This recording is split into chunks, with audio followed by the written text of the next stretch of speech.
Away, away in the Northland, where the hours of the day are few and the nights are so long in winter that they cannot sleep them through. Where they harness the swift reindeer to the sledges when it snows, and the children look like bear's cub in their funny furry clothes. They tell them a curious story. I don't believe this true, and yet you may learn a lesson if I tell the tale to you. Once, when the good Saint Peter lived in the world below and walked about it preaching just as he did, he came to the door of a cottage in traveling round the earth where a little woman was making cakes and baking them on the hearth. So she made a very little cake, but as it baking lay, she looked at it and thought it seemed too large to give away. Therefore, she needed another and still a smaller one, but it looked when she turned it over as large as the first had done. Then she took a tiny scrap of a dough and rolled it flat and baked it thin as a wafer, but she couldn't part with that. For she said, my cakes that seems too small when I eat it of them myself are yet too large to give away. So she put them on the shelf. Then good Saint Peter grew angry, for he was hungry and faint, and surely such a woman was enough to provoke a saint. And he said, you are far too selfish to dwell in a human form, to have both food and shelter, and fire to keep you warm. And now you shall build as the birds do, and shall get your scanty food by boring and boring and boring all day in the hard dry wood. Then she went up to the chimney, never speaking a word, and out of the top flew a woodpecker, for she was changed to a bird. She had a scarlet cap on her head, and that was left the same, but all the rest of her clothes were burned black as coal in a flame. And every country schoolboy has seen her in the woods where she lives in the trees till the very day, boring and boring and boring for the food. नमस्कार बच्चों।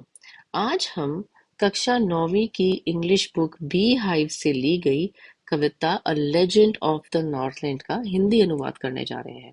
अ legend of the Northland फोर्ब Cary के द्वारा लिखी गई है। A legend of the Northland, legend का मतलब एक ऐसी कहानी जो एक जनरेशन से दूसरी जनरेशन तक मुंह जबानी पहुंचाई जाती है। नॉर्थलैंड, नॉर्थलैंड नॉर्थ पोल के पास एक ऐसी जगह है जहाँ पे रातें बहुत सर्द होती हैं, दिन बहुत छोटे होते हैं और बहुत ज्यादा सर्दी पड़ती है। This poem narrates the legend of an old lady who angered Saint Peter because of her greed. ये पोयम एक ऐसी बूढ़ी औरत की कहानी के बारे में है जिसने अपने लालच के चलते सेंट पीटर को नाराज कर दिया था। अब सेंट पीटर कौन थे? सेंट पीटर जीसस क्राइस्ट के द्वारा चुने गए उन 12 लोगों में से एक थे जिन्होंने उनकी शिक्षाओं का प्रचार धरती पे किया। Away, away in the Northland, where the hours of the day are few and the nights are so long in winter that they cannot sleep them through. Away away in the Northland, दूर दूर तक Northland में, जहाँ पे दिन के घंटे बहुत छोटे होते थे, रातें बहुत लंबी होती थी और सर्दी के कारण वहां कोई सो नहीं पाता था। अवे अवे, अवे अवे एक पोएटिक डिवाइस है जिसके अंदर रेपिटिशन का पोएटिक डिवाइस लगा हुआ है। दूसरा अशुवेंस, जहाँ पे वॉवल्स कंटिन्यूशन में एक के बाद एक आते हैं, वॉवल्स की साउंड बेसिकली एक के बाद एक आती है, वहां हम एशुवेंस वाला poetic device लगाते हैं। Where they harness the swift reindeer to the sledges when it snows, and the children look like bear's cubs in their funny furry clothes. Where they harness the swift deer, harness का मतलब होता है tie करते हैं, जब हम किन्हीं animals को टाई करते हैं तो हम हार्नेस के द्वारा टाई करते हैं। स्विफ्ट यानी तेज दौड़ने वाले रेनडियर्स, एक्चुअली बहुत बड़े बड़े रेनडियर्स होते हैं, मतलब एक हिरण की किस्म होती है जो सिर्फ स्नो में ट्रैवलिंग के लिए जिनको इस्तेमाल किया जाता है। और जो उनकी बग्गियां होती हैं जो पीछे बांधते हैं उनको स्लेजेस कहते हैं। और जो बच्चे हैं वहां पे, पोएट कहता है जो बच्चे हैं, लुक अलाइक अ बियर्स कप, वो भालू के छोटे बच्चों की तरह से लगते हैं, फनी और फरी कपड़ों में। अब यहाँ पे भी दोबारा से एक पोएटिक डिवाइस का इस्तेमाल किया गया है, सिमिली। यहाँ पे बच्चों को बियर के कप से कंपेयर किया गया है। They tell them a curious story. Curious यानी एक अजीब और उत्सुकता से भरी कहानी। I don't believe this true, या पोएट ने तिस यानी it is true, it is की शॉर्ट फॉर्म का इस्तेमाल किया है, TIS। पोएट यहाँ पे कहना चाहता है कि स्टोरी जरूर सुननी चाहिए क्योंकि इससे बहुत अच्छी शिक्षा मिलती है।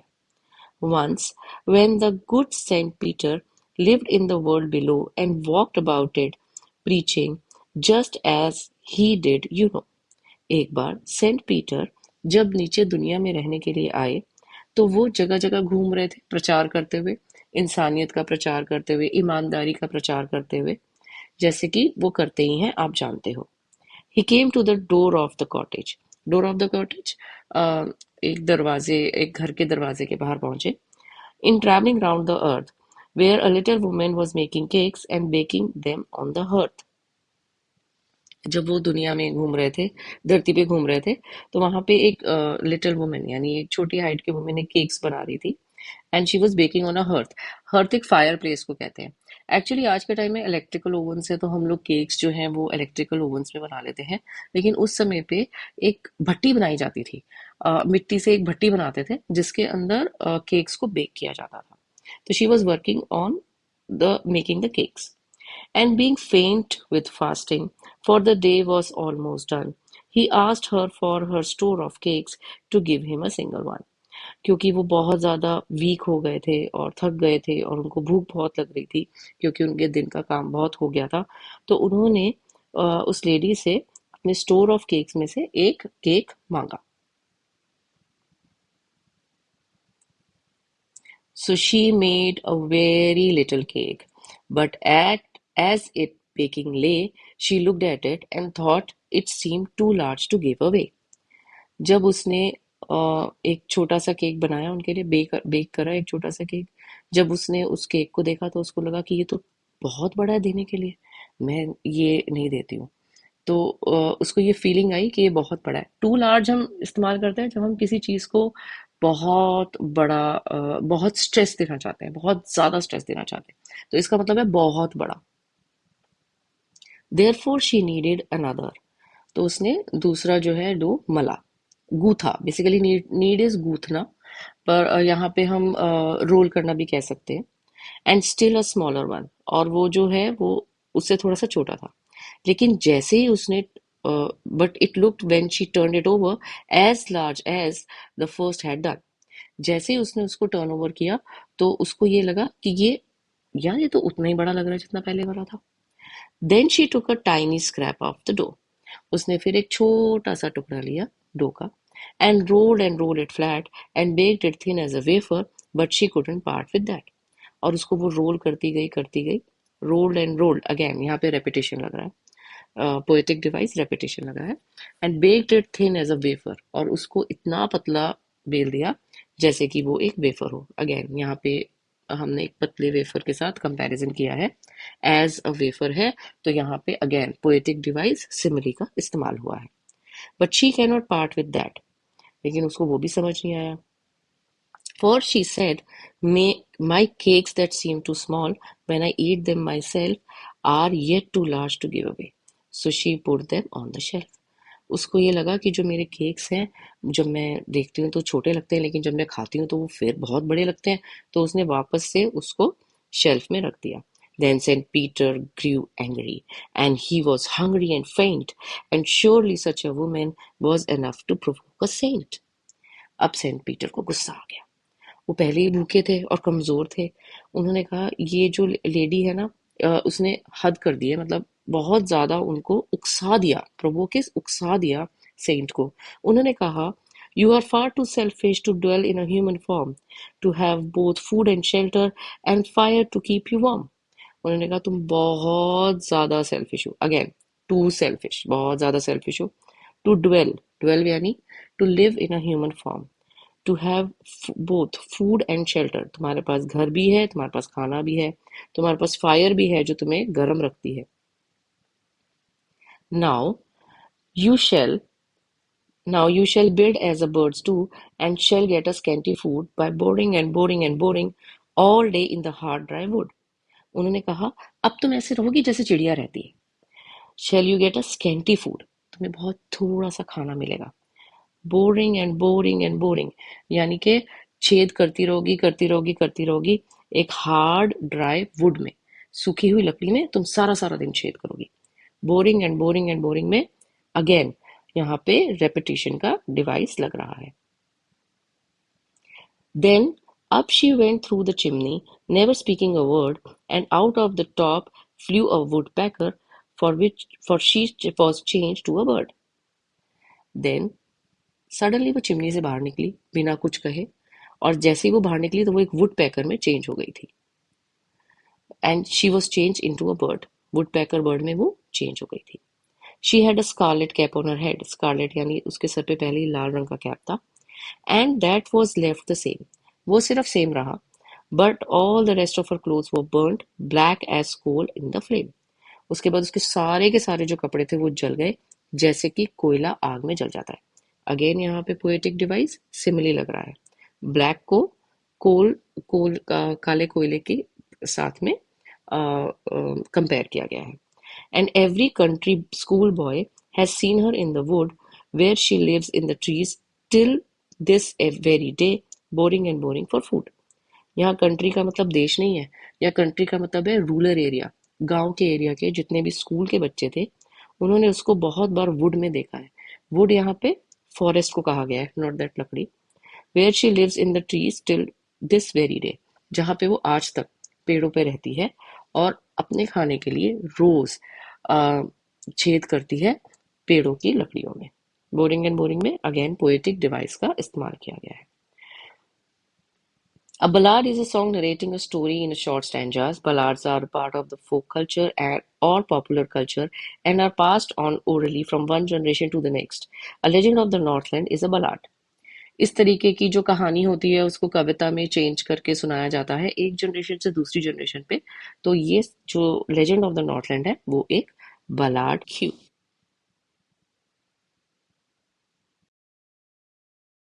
स्टोरी जरूर सुननी चाहिए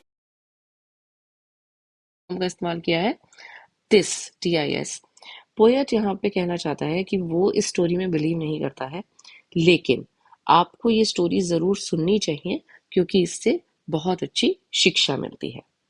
Once, when the good Saint Peter lived in the world below and walked about it, preaching, just as he did, you know. एक बार सेंट पीटर जब नीचे दुनिया में रहने के लिए आए तो वो जगह जगह घूम रहे थे प्रचार करते हुए, इंसानियत का प्रचार करते हुए, ईमानदारी का प्रचार करते हुए, जैसे कि वो करते ही हैं, आप जानते हो. He came to the door of the cottage. Door of the cottage, एक घर के दरवाजे के बाहर पहुंचे. In traveling round the earth, where a little woman was making cakes and baking them on the hearth. जब वो दुनिया में घूम रहे थे, धरती पे घूम रहे थे, तो वहां पे एक लिटिल वुमन यानी एक छोटी हाइट की वुमन एक केक्स बना रही थी. And she was baking on a hearth. Hearth एक फायर प्लेस को कहते हैं. एक्चुअली आज के टाइम में इलेक्ट्रिकल ओवन से तो हम लोग केक्स जो हैं वो इलेक्ट्रिकल ओवन्स में बना लेते हैं, लेकिन उस समय पे एक भट्टी बनाई जाती थी. मिट्टी से एक भट्टी बनाते थे जिसके अंदर केक्स को बेक किया जाता था. तो she was working on the making the cakes. And being faint with fasting, for the day was almost done, he asked her for her store of cakes to give him a single one. क्योंकि वो बहुत ज़्यादा week हो गए थे और थक गए थे और उनको भूख बहुत लग रही थी क्योंकि उनके दिन का काम बहुत हो गया था, तो उन्होंने उस लेडी से अपने स्टोर ऑफ केक्स में से एक केक मांगा. So she made a very little cake, but as it baking lay, she looked at it and thought it seemed too large to give away. जब उसने एक छोटा सा केक बनाया उनके लिए, बेक बेक करा एक छोटा सा केक। जब उसने उस केक को देखा तो उसको लगा कि ये तो बहुत बड़ा है देने के लिए, मैं ये नहीं देती हूँ। तो उसको ये फीलिंग आई कि ये बहुत बड़ा है। टू लार्ज हम इस्तेमाल करते हैं जब हम किसी चीज़ को बहुत बड़ा, बहुत स्ट्रेस देना चाहते हैं, बहुत ज़्यादा स्ट्रेस देना चाहते हैं, तो इसका मतलब है बहुत बड़ा। देयरफॉर शी नीडेड अनदर, तो उसने दूसरा जो है डो मला, गूथा। बेसिकली नीड इज गूथना, पर यहाँ पे हम रोल करना भी कह सकते हैं। And still a smaller one, और वो जो है वो उससे थोड़ा सा छोटा था। लेकिन जैसे ही उसने, but it looked when she turned it over as large as the first had done. जैसे ही उसने उसको टर्न ओवर किया तो उसको ये लगा कि ये, यार ये तो उतना ही बड़ा लग रहा है जितना पहले वाला था। Then she took a tiny scrap of the dough, उसने फिर एक छोटा सा टुकड़ा लिया डो का, and rolled it flat and baked it thin as a wafer, but she couldn't part with that. और उसको वो रोल करती गई, रोल्ड एंड रोल्ड, अगेन यहाँ पे रेपिटेशन लग रहा है, पोएटिक डिवाइस रेपिटेशन लगा है। And baked it thin as a wafer, और उसको इतना पतला बेल दिया जैसे कि वो एक वेफर हो। अगेन यहाँ पे हमने एक पतले वेफर के साथ कंपैरिजन किया है, एज अ वेफर है, तो यहाँ पे अगेन पोएटिक डिवाइस सिमिली का इस्तेमाल हुआ है। But she can not part with that, लेकिन उसको वो भी समझ नहीं आया। For she said, my cakes that seem too small when I eat them myself are yet too large to give away. So she put them on the shelf. उसको ये लगा कि जो मेरे केक्स हैं, जब मैं देखती हूँ तो छोटे लगते हैं, लेकिन जब मैं खाती हूँ तो वो फिर बहुत बड़े लगते हैं, तो उसने वापस से उसको शेल्फ में रख दिया। Then St. Peter grew angry, and he was hungry and faint, and surely such a woman was enough to provoke a saint. अब सेंट पीटर को गुस्सा आ गया। वो पहले ही भूखे थे और कमज़ोर थे।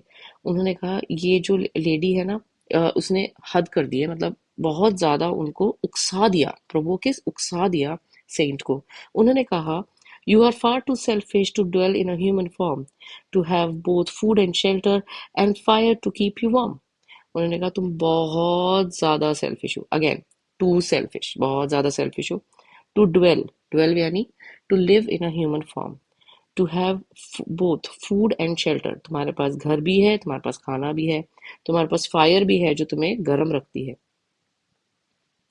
Now you shell now you shell build as the birds do, and shall get a scanty food by boring and boring and boring all day in the hard dry wood.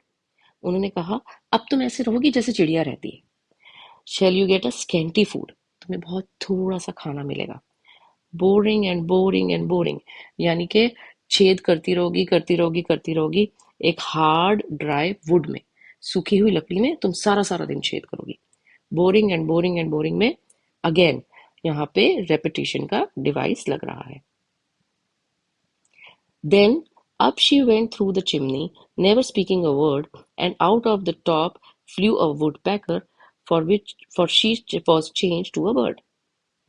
Then suddenly वो chimney से बाहर निकली बिना कुछ कहे, और जैसे ही वो बाहर निकली तो वो एक वुड पैकर में चेंज हो गई थी। And she was change into a bird, woodpecker bird में वो चेंज हो गई थी। She had a scarlet cap on her head, scarlet यानी उसके सर पे पहले ही लाल रंग का कैप था। And that was left the same, वो सिर्फ सेम रहा। But all the rest of her clothes were burned black as coal in the flame. उसके बाद उसके सारे के सारे जो कपड़े थे वो जल गए जैसे कि कोयला आग में जल जाता है। अगेन यहाँ पे पोएटिक डिवाइस सिमिली लग रहा है। ब्लैक को कोल कोल काले कोयले के साथ में कंपेयर किया गया है। And every country school boy has seen her in the wood where she lives in the trees till this very day, boring and boring for food. यहाँ कंट्री का मतलब देश नहीं है, या कंट्री का मतलब है रूरल एरिया, गांव के एरिया के जितने भी स्कूल के बच्चे थे उन्होंने उसको बहुत बार वुड में देखा है। वुड यहाँ पे फॉरेस्ट को कहा गया है, नॉट दैट लकड़ी। Where she lives in the trees till this very day, जहाँ पे वो आज तक पेड़ों पे रहती है और अपने खाने के लिए रोज छेद करती है पेड़ों की लकड़ियों में। बोरिंग एंड बोरिंग में अगेन पोएटिक डिवाइस का इस्तेमाल किया गया है। A ballad is a song narrating a story in short stanzas. Ballads are a part of the folk culture or popular culture and are passed on orally from one generation to the next. A Legend of the Northland is a ballad. इस तरीके की जो कहानी होती है उसको कविता में change करके सुनाया जाता है एक जनरेशन से दूसरी जनरेशन पे। तो ये जो लेजेंड ऑफ द नॉर्थलैंड है वो एक बलाड क्यू।